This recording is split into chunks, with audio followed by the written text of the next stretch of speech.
शांति। आज 7 नवंबर 2024 की बाबा की साकार मुरली है। मुरली के महावाक्य हैं, मीठे बच्चे, शो बाबा आया है तुम्हारे सब भंडारे भरपूर करने। कहा भी जाता है भंडारा भरपूर काल कंटक दूर। प्रश्न है, ज्ञानवान बच्चों की बुद्धि में किस एक बात का निश्चय पक्का होगा? उत्तर है, उन्हें दृढ़ निश्चय होगा कि हमारा जो पार्ट है वह कभी घिसता मिटता नहीं। मुझ आत्मा में 84 जन्मों का अविनाशी पार्ट नूंदा हुआ है। यही बुद्धि में ज्ञान है तो ज्ञानवान है, नहीं तो सारा ज्ञान बुद्धि से उड़ जाता है। ओम शांति। बाप आकर रूहानी बच्चों प्रति क्या कहते हैं, क्या सेवा करते हैं? इस समय बाप यह रूहानी पढ़ाई पढ़ने की सेवा करते हैं। यह भी तुम जानते हो, बाप का भी पार्ट है, टीचर का भी पार्ट है और गुरु का भी पार्ट है। तीनों पार्ट अच्छे बजा रहे हैं। तुम जानते हो यह बाप भी है, सदगति देने वाला गुरु भी है और सबके लिए है। छोटे बड़े बूढ़े जवान सबके लिए एक ही है। सुप्रीम बाप सुप्रीम टीचर हैं, बेहद की शिक्षा देते हैं। तुम कॉन्फ्रेंस में भी समझा सकते हो कि हम सबकी बायोग्राफी को जानते हैं। परमपिता परमात्मा शिव बाबा की जीवन कहानी को भी जानते हैं। नंबरवार सब बुद्धि में याद होना चाहिए।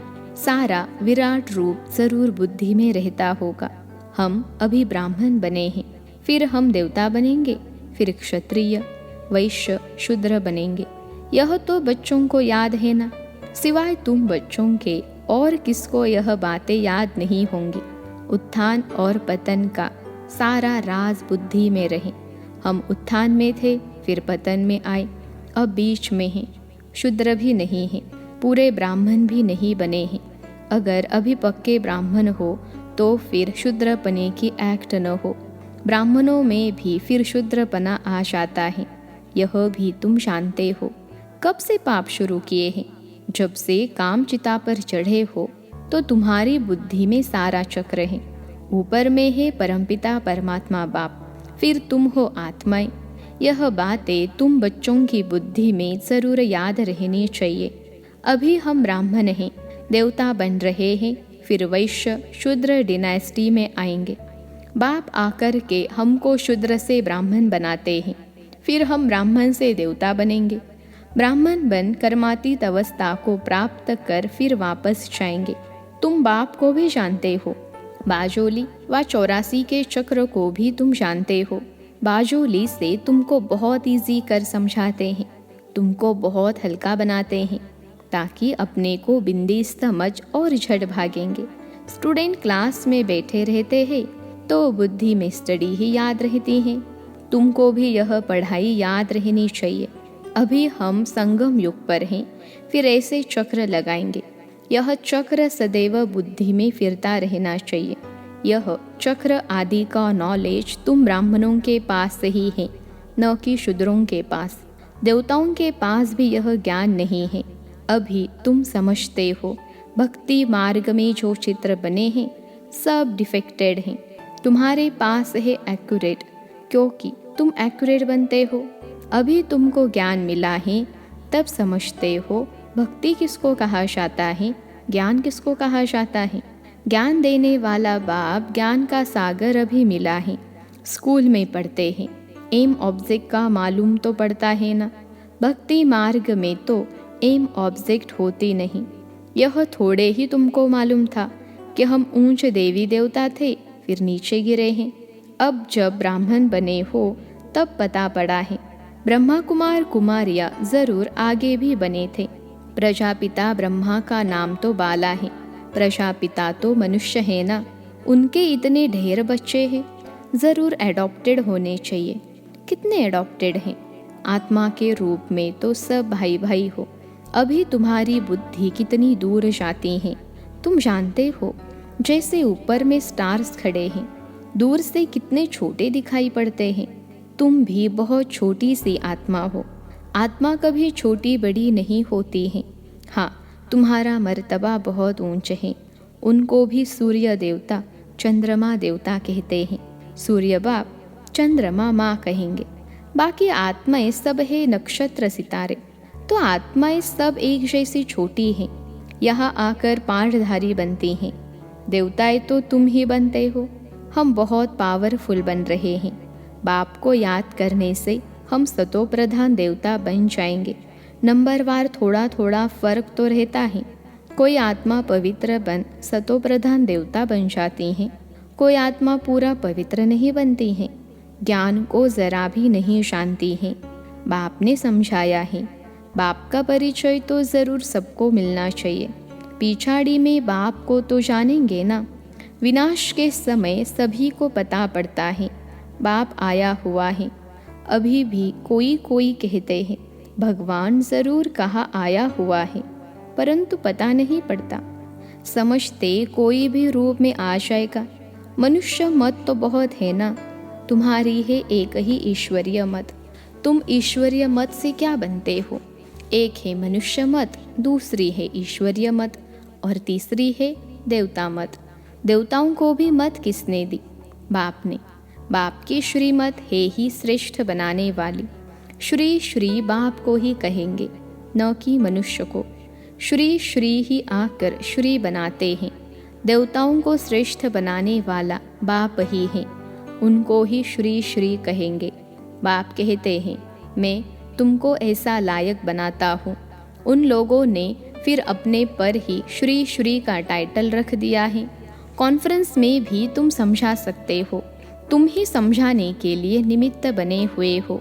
श्री श्री तो है ही एक शिव बाबा जो ऐसा श्री देवता बनाते हैं। वो लोग शास्त्रों आदि की पढ़ाई पढ़कर टाइटल ले आते हैं। तुमको तो श्री श्री बाप ही श्री अर्थात श्रेष्ठ बना रहे हैं। यह है ही तमो प्रधान भ्रष्टाचारी दुनिया। भ्रष्टाचार से जन्म लेते हैं। कहा बाप का टाइटल, कहा यह पतित मनुष्य अपने पर रखाते हैं। सच्ची सच्ची श्रेष्ठ महान आत्माएं तो देवी देवता है ना। सतो प्रधान दुनिया में कोई भी तमो प्रधान मनुष्य हो न सके। रजो में रजो मनुष्य ही रहेंगे, न कि तमोगुनी। वर्ण भी गाये है ना। अभी तुम समझते हो, आगे तो हम कुछ नहीं समझते थे। अब बाप कितना समझदार बनाते हैं। तुम कितना धनवान बनते हो। शिव बाबा का भंडारा भरपूर है। शिव बाबा का भंडारा कौन सा है? अविनाशी ज्ञान रत्नों का। शिव बाबा का भंडारा भरपूर, काल कंटक दूर। बाप तुम बच्चों को ज्ञान रत्न देते हैं। खुद है सागर, ज्ञान रत्नों का सागर है। बच्चों की बुद्धि बेहद में जानी चाहिए। इतनी करोड़ आत्माएं सब अपने अपने शरीर रूपी तख्त पर विराजमान हैं। यह बेहद का नाटक है। आत्मा इस तख्त पर विराजमान होती है। तख्त एक न मिले दूसरे से। सबके फीचर्स अलग अलग हैं। इनको कहा जाता है कुदरत। हर एक का कैसा अविनाशी पार्ट है। इतनी छोटी सी आत्मा में 84 का रिकॉर्ड भरा हुआ रहता है। अति सूक्ष्म है। इससे सूक्ष्म वंडर कोई हो नहीं सकता। इतनी छोटी आत्मा में सारा पाठ भरा हुआ है, जो यहाँ ही पाठ बजाती हैं। सूक्ष्म वतन में तो कोई पाठ बजाती नहीं है। बाप कितना अच्छी रीति समझाते हैं। बाप द्वारा तुम सब कुछ जान जाते हो। यही नॉलेज है। ऐसे नहीं कि सबके अंदर को जानने वाला है। यह नॉलेज जानते हैं, जो नॉलेज तुम्हारे में भी इमर्ज हो रही है। जिस नॉलेज से ही तुम इतना ऊंच पद पाते हो, यह भी समझ रहती है ना।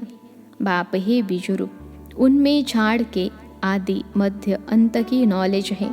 मनुष्यों ने तो लाखों वर्ष आयु दे दी है, तो ज्ञान आ न सके। अभी तुमको संगम पर यह सारा ज्ञान मिल रहा है। बाप द्वारा तुम सारे चक्र को जान जाते हो। इनके पहले तुम कुछ नहीं जानते थे। अभी तुम संगम पर हो। यह है तुम्हारा अंत का जन्म। पुरुषार्थ करते करते फिर तुम पूरा ब्राह्मण बन जाएंगे। अभी नहीं हो। अभी तो अच्छे अच्छे बच्चे भी ब्राह्मण से फिर शूद्र बन जाते हैं। इसको कहा जाता है माया से हार खाना। बाबा की गोद से हार कर रावण की गोद में चले जाते हैं। कहा बाप की श्रेष्ठ बनने की गोद, कहा भ्रष्ट बनने की गोद। सेकंड में जीवन मुक्ति, सेकंड में पूरी दुर्दशा हो जाती है। ब्राह्मण बच्चे अच्छी रीति जानते हैं। कैसे दुर्दशा हो जाती है। आज बाप के बनते, कल फिर माया के पंजे में आकर रावण के बन जाते हैं। फिर तुम बचाने की कोशिश करते हो तो कोई कोई बच भी जाते हैं। तुम देखते हो डूबते हैं तो बचाने की कोशिश करते रहो। कितनी खिटपिट होती है। बाप बेट बच्चों को समझाते हैं। यहाँ स्कूल में तुम पढ़ते हो ना, तुमको मालूम है कैसे हम यह चक्र लगाते हैं। तुम बच्चों को श्रीमत मिलती है, ऐसे ऐसे करो। भगवानुवास तो ज़रूर है, उनकी श्रीमत हुई ना। मैं तुम बच्चों को अब शूद्र से देवता बनाने आया हूँ। अभी कलयुग में है शूद्र संप्रदाय। तुम जानते हो कलयुग पूरा हो रहा है।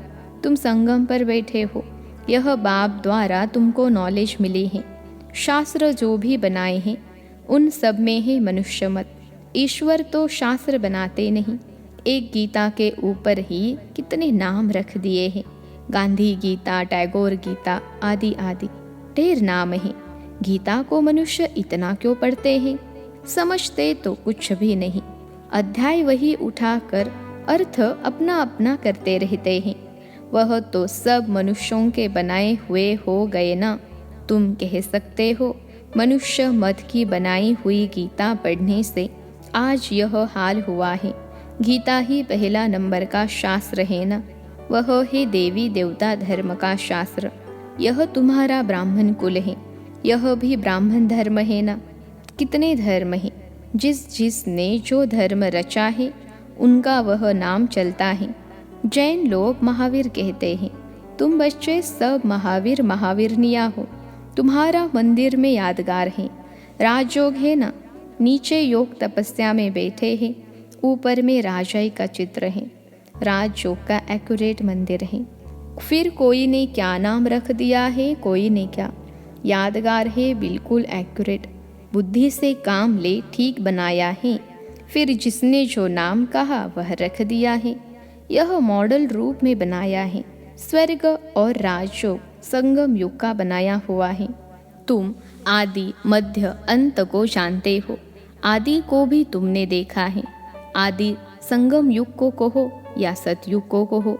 संगम युग की सीन नीचे दिखाते हैं, फिर राजय ऊपर में दिखाई है।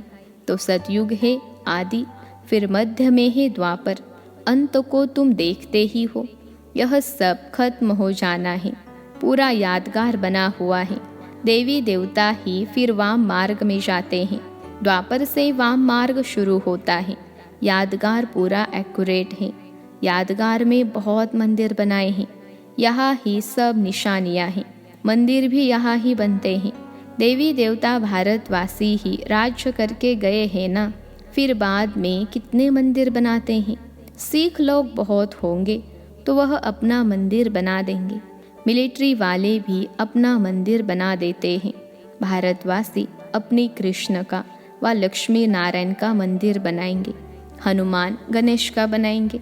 यह सारा सृष्टि का चक्र कैसे फिरता है, कैसे स्थापना विनाश पालना होती है, यह तुम ही जानते हो। इसको कहा जाता है अंधियारी रात। ब्रह्मा का दिन और रात ही गाई जाती है, क्योंकि ब्रह्मा ही चक्र में आते हैं। अभी तुम ब्राह्मण हो, फिर देवता बनेंगे। मुख्य तो ब्रह्मा हुआ ना।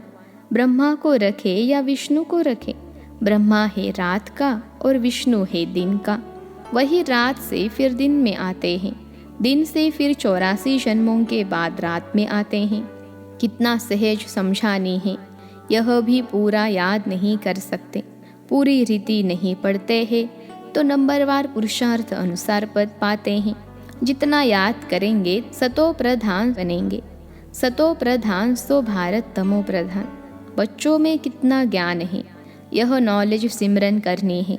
यह ज्ञान है ही नई दुनिया के लिए, जो बेहद का बाप आकर देते हैं। सब मनुष्य बेहद के बाप को याद करते हैं। अंग्रेज लोग भी कहते हैं, ओ गॉड फादर, लिबरेटर, गाइड अर्थ तो तुम बच्चों की बुद्धि में है। बाप आकर के दुख की दुनिया आयरन एज से निकाल गोल्डन एज में ले जाते हैं। गोल्डन एज ज़रूर पास होकर गया है, तब तो याद करते हैं ना। तुम बच्चों को अंदर में बहुत खुशी रहनी चाहिए और दैवी कर्म भी करनी चाहिए। अच्छा, मीठे मीठे सिखिलते बच्चों प्रति माता पिता बाप दादा का याद प्यार और गुड मॉर्निंग। रूहानी बाप की रूहानी बच्चों को नमस्ते। हम रूहानी बच्चों की सिखिलते रूहानी माता पिता बाप दादा को याद प्यार, गुड मॉर्निंग और नमस्ते बाबा नमस्ते। धारणा के लिए मुख्य सार। पहली पॉइंट है, बाप से जो अविनाशी ज्ञान रत्नों का अखुट खजाना मिल रहा है उसे स्मृति में रख बुद्धि को बेहद में ले जाना है। इस बेहद नाटक में कैसे आत्माएं अपने अपने तख्त पर विराजमान है, इस कुदरत को साक्षी हो देखना है। दूसरी पॉइंट है, सदा बुद्धि में याद रहे कि हम संगम युगी ब्राह्मण हैं। हमें बाप की श्रेष्ठ गोद मिली है। हम रावण की गोद में जा नहीं सकते। हमारा कर्तव्य है डूबने वालों को भी बचाना। आज का वरदान है, व्यर्थ संकल्प रूपी पिलर्स को आधार बनाने के बजाय सर्व संबंध के अनुभव को बढ़ाने वाले सच्चे स्नेही भव। व्यर्थ संकल्प रूपी पिलर्स को आधार बनाने के बजाय सर्व संबंध के अनुभव को बढ़ाने वाले सच्चे स्नेही भव। विश्लेषण है, माया कमज़ोर संकल्प को मजबूत बनाने के लिए बहुत रॉयल पिलर्स लगाती हैं। बार बार यही संकल्प देती है कि ऐसा तो होता ही है, बड़े बड़े भी ऐसा करते हैं, अभी संपूर्ण तो हुए नहीं हैं, ज़रूर कोई न कोई कमज़ोरी तो रहेगी ही। यह व्यर्थ संकल्प रूपी पिलर्स कमज़ोरी को और मजबूत कर देते हैं। अब ऐसे पिलर्स का आधार लेने के बजाय सर्व संबंधों के अनुभव को बढ़ाओ। साकार रूप में साथ का अनुभव करते सच्चे स्नेही बनो। आज का स्लोगन है, संतुष्टता सबसे बड़ा गुण है। जो सदा संतुष्ट रहते हैं वही प्रभु प्रिय, लोकप्रिय व स्वयं प्रिय बनते हैं। संतुष्टता सबसे बड़ा गुण है। जो सदा संतुष्ट रहते हैं वही प्रभु प्रिय, लोकप्रिय व स्वयं प्रिय बनते हैं। अच्छा, ओम शांति।